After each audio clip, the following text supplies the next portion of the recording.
My name is Julie, and I'm 30 years old. I work for a foreign investment company. My husband James has a job in services, but his contract is not stable because it gets renewed every year. This uncertainty makes us worried, especially towards the end of the year. James' family values government jobs a lot because his parents used to work for the government, and his sister still does. They don't really respect my job in a private company. Since we got married, we've been living with his family, who always make me feel bad about working for foreigners. In investment firms, the main goal is to make money and pay employees. Some people believe that those who work in private companies couldn't get government jobs. And if you work for a foreign company, it's because you couldn't find a job in a local company. James grew up thinking this way because of his family. So even though his job isn't permanent, he sticks to it because it gives him a certain status and salary. Once, I asked James, who was feeling anxious about his job, if it's safer to have a permanent job in a regular company than being a temporary worker in a government job, especially towards the end of the fiscal year.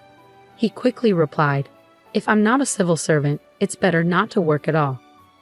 It seems like my husband hasn't told his parents that he's working as a temporary government employee, so he keeps asking me to keep it a secret. Also, because of his British nature, he boasts about getting promoted. It's a lie I don't understand, but he wants to keep up appearances to his parents and sister. He doesn't show me his salary statement, but only a small amount is deposited into the account. I asked, "This is James, he's a section manager now. His salary must have increased, right? How much is it now?" My husband quickly replied with just 4 words, "You can earn so much these days." I know I earn a good amount, but I'm not sure how it compares to what a section chief civil servant makes. I work as a bond trader, and most of my salary comes from commissions. Lately, I've been making consistent profits, so compared to other employees in regular companies, I earn quite a bit. When my husband mentioned the amount of money, my mother-in-law looked impressed, but she couldn't compare it to what people earned in her time. "But it seems James is doing well," she said proudly. His sister, who works at the city office, overheard our conversation. If he worked at the city office, he might be at the level of a division head. "Government jobs do pay well, don't they?" she commented. Seeing everyone's reactions, my husband looked even more uneasy. He seemed to regret bringing up my salary and swiftly changed the subject. "Let's not talk about salaries anymore. By the way, someone from the housing company visited recently. Are we considering renovations for this house?" He changed the topic. A sales rep from a housing company had indeed paid us a visit. Sensing my husband's train of thought, I decided to go along with the topic of home renovations. As for remodeling the kitchen, we were. But my mother-in-law cut me off abruptly, shouting, "Stay out of family matters. You're just a daughter-in-law. Keep quiet and do as you're told." She glared at me with a scared look. It seems like she's always unhappy with what I say and do. The main reason for her dissatisfaction seems to be that I'm not a government worker. She's particularly bothered by the fact that I manage my husband's salary and give him an allowance. My mother-in-law thinks my husband earns a lot, and she believes I control all of his money. But in reality, most of his salary goes towards his personal expenses, and our living costs are mostly covered by what I earn. As for my sister-in-law, she doesn't contribute anything to our expenses. You're taking money from an elderly couple who only have their pension. James earns a lot, so you're not struggling, right? She says, without any intention of helping out.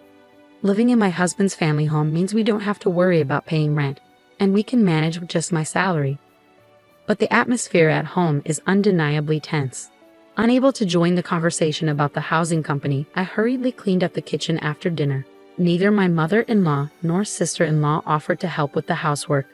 After finishing my job, I rushed back home to cook, clean, and do laundry without a break.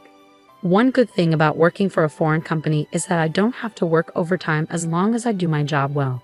Being able to leave work on time is a relief. It helps me keep my work and personal life separate, and I don't have to bring work home, which is a big advantage. On his days off, my husband works on his computer at home. I worry if it's okay for him to bring work home and do it there. When I tried to ask him about it, he said, "I can't work overtime, and if I don't finish on time, I get in trouble." Don't worry about it, it's not your concern. Ironically, I was the one being scolded. Lately my husband has been in a bad mood, and he gets angry as soon as I try to talk to him. He even yelled at me when I asked about the housing issue. "It's none of your business. Didn't Mom tell you that already? Just follow the rules, that's all you need to do." Despite taking care of the household chores and finances in his home, I'm unhappy with my husband's attitude of keeping me in the dark. One day, someone from a home building company came to my in-laws' house with a computer. Everyone except me started discussing floor plans and looked at housing designs on the computer. When I tried to see what they were doing while having tea, she yelled at me, "You don't need to see this. Go away." I was surprised to learn that they were planning to build a new house instead of renovating the current one. My father-in-law had mentioned expanding the house because it was getting cramped. It seems that's what they're actually planning. My in-laws, who retired from their government jobs, have a lump sum of retirement money. I guess they intend to use that money to build a new house. And since I moved in, they've been living on their pension without paying any living expenses, so they should have plenty of money. I decided to distance myself from the situation. What worries me is whether my sister-in-law plans to live in the new house too. She's 28 years old and could get married, but there's been no talk of that, so I assume she'll be living in the new house. I dislike her as much as I do my mother-in-law because she never helps with any chores and is always complaining. I wish she would get married soon, but my father-in-law told the home builder, my daughter and her husband, my son, and us, "Can we add another room? I want a house where all three households can live together." It was surprising to hear that my sister-in-law's husband might also live with us. But what's more surprising is that it's not about my son's family, but just my son. I was shocked that I wasn't included. The house they're planning to build is supposed to be quite big, but even so, the current site won't fit three households comfortably. Since my in-laws and sister-in-law are the ones building the house, I can't say anything, but I think keeping it clean will be a challenge. The man went out to see the model room and the construction site later. "You stay out of this, it's none of your business," my mother-in-law said spitefully. She probably expected me to argue back. She gave me a disapproving look when I didn't. It seems like the housing construction is moving forward. I'm not being told anything, but my in-laws and sister-in-law are getting ready for the move. Seeing my husband not doing anything, I asked, "Aren't you going to help with the move?" "Why should I? Aren't you the one handling it?" My husband got angry when he heard me speaking as if it were someone else's responsibility. I'm confused why he's getting mad when I don't even know when or where we're moving. Later on, whenever I had time, I started preparing for the move, but I packed our belongings separately. I was tired of my mother-in-law's attitude, and I was also feeling suspicious about my husband because of the new house. "When are we moving?" I asked my husband to confirm. "Just get ready, you don't need to know." "That's it," he replied. From conversations during meals, I gathered that the move was probably happening soon. But strangely, they're not telling me anything. Do they see me just as a housemate? I only found out about the move when the movers arrived. As I rushed, we started cleaning up the breakfast dishes. "Leave them, we'll buy new ones." "By the way, do you plan to move into the new house with us?" my mother-in-law asked. In that moment, I realized they were purposely excluding me from discussions about the new house's layout.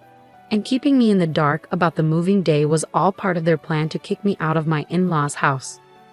My husband, standing behind my mother-in-law and laughing, didn't say anything. He probably agrees with them. I had packed my things separately from my husband because I had a feeling this would happen. Now I'm being faced with hatred. From now on, only the family will live here. "Do as you wish," my mother-in-law said, looking displeased. My sister-in-law, looking worried, probably thought I begged to come with them while crying. Not happy with my reaction, my mother-in-law snapped, "Anyone who relies on someone else's earnings should leave now. James will build the new house and pay off the loan with his salary. We don't need a freeloader," she yelled angrily. I was actually the one planning to leave. When I heard about the mortgage repayment coming from my husband's salary, I had to hold back my laughter. It seemed my husband hadn't been informed by his mother about this plan. He looked surprised but realized he couldn't contradict his angry mother, so he just remained silent. It seemed his parents believed they wouldn't need to use their retirement money, and instead their son would pay off the loan and build a new house. I found it intriguing how they planned to handle the loan repayment, so I informed them with a smile, "Got it. I've decided to proceed with divorcing James." So I told them, "You all go ahead and move to the new house."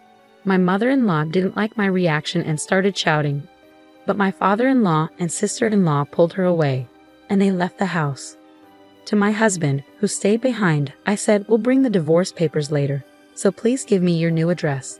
I'm sure it's a splendid house." Since I haven't been informed at all, I'd like to see it. Reluctantly, my husband gave me the address. Since I didn't have many belongings, a friend helped me move them.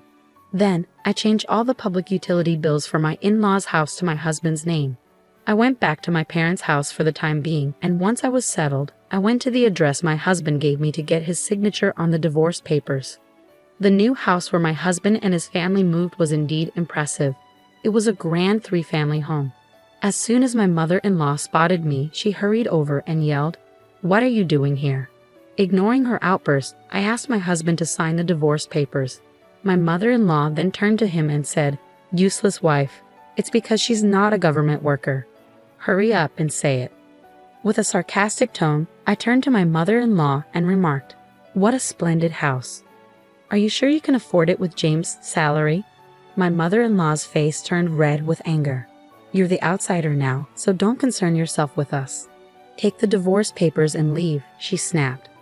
I wanted to savor the sight of my husband's pale face a little longer, but I grabbed the divorce papers and left immediately, keeping an eye on my furious mother-in-law. I went straight to the town hall to submit the papers and decided to start looking for a new place for myself. Feeling worn out from married life after that ordeal, I opted to live alone in a small apartment for a while. I found a property near my workplace that suited my needs, so I moved in right away and started afresh. Life became so much more comfortable without roommates boasting about being government workers or leaving all the chores to me. Just as I was starting to put my husband out of my mind, I suddenly received a call from an unfamiliar number. "I can't pay the loan, Julie. Will you come back to me?"